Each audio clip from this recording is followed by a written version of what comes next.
Hello friends, నేను మీ Pranay and welcome to my channel. ఈరోజు ఈ వీడియోలో ఏంటంటే కారు ఓనర్షిప్ రివ్యూ అన్నట్టు. నేను కారు నడిపిన తర్వాత ఇప్పటి వరకు మన కారు ఎన్ని కిలోమీటర్లు తిరిగింది, ఇప్పటి వరకు కారులో ఉన్న నెగిటివ్స్ ఏంటి, పాజిటివ్స్ ఏంటి అని మొత్తం మీకు ఈ వీడియోలో చెప్తాను. సో కంప్లీట్గా వీడియోని అయితే చూడండి. కారు తీసుకునే వాళ్ళకు ఖచ్చితంగా ఉపయోగపడుతుంది. ఎవరైతే కార్లు తీసుకుందాం అనుకుంటారో మీరు ఏ కార్ అయినా తీసుకోండి.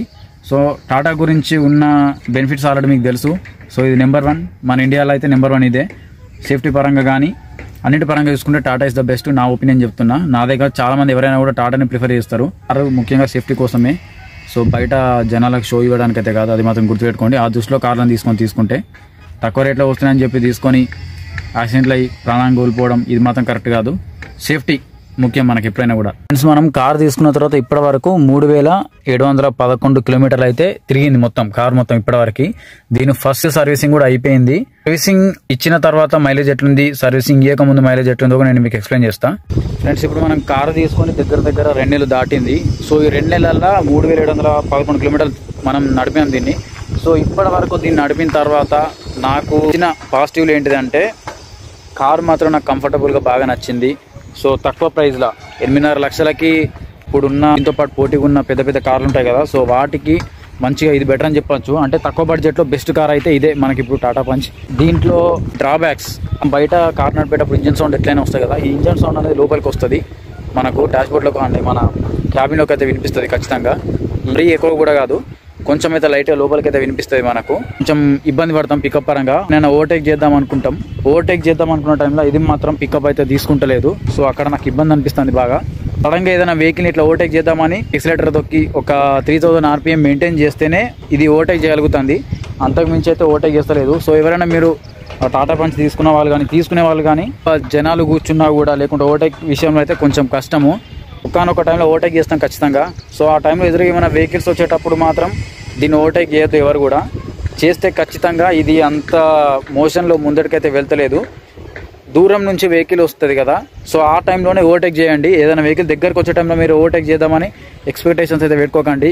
ఆ టైంలో ఇది ఓవర్టేక్ అయితే చేయడం కష్టం. దీంతో రేట్ కూడా కొంచెం పైన రూఫ్ రీల్స్ ఇస్తే బెటర్ అని అనిపించింది. అదొకటే. చాలా మంది నాకు కామెంట్ చేసింది ఏంటంటే మైలేజ్ ఎంత వస్తుంది అని అడిగినారు మస్తు మంది.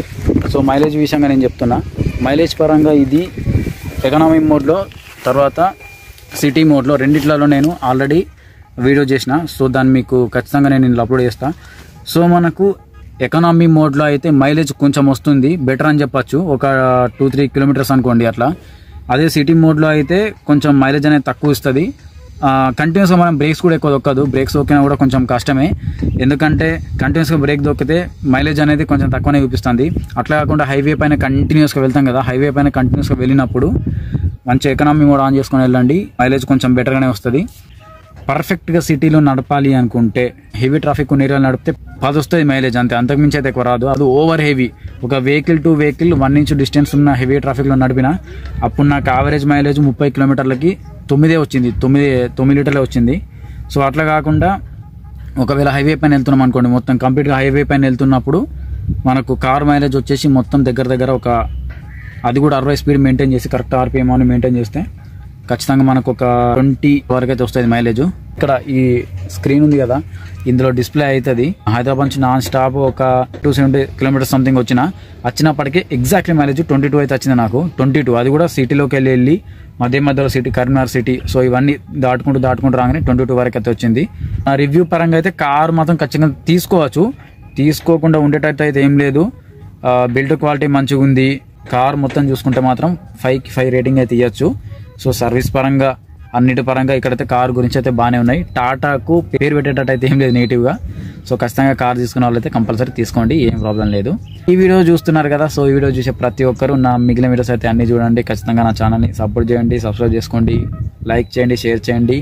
మీకు ఏమైనా డౌట్స్ ఉంటే నా కింద కామెంట్ చేయండి. Thank you friends, bye.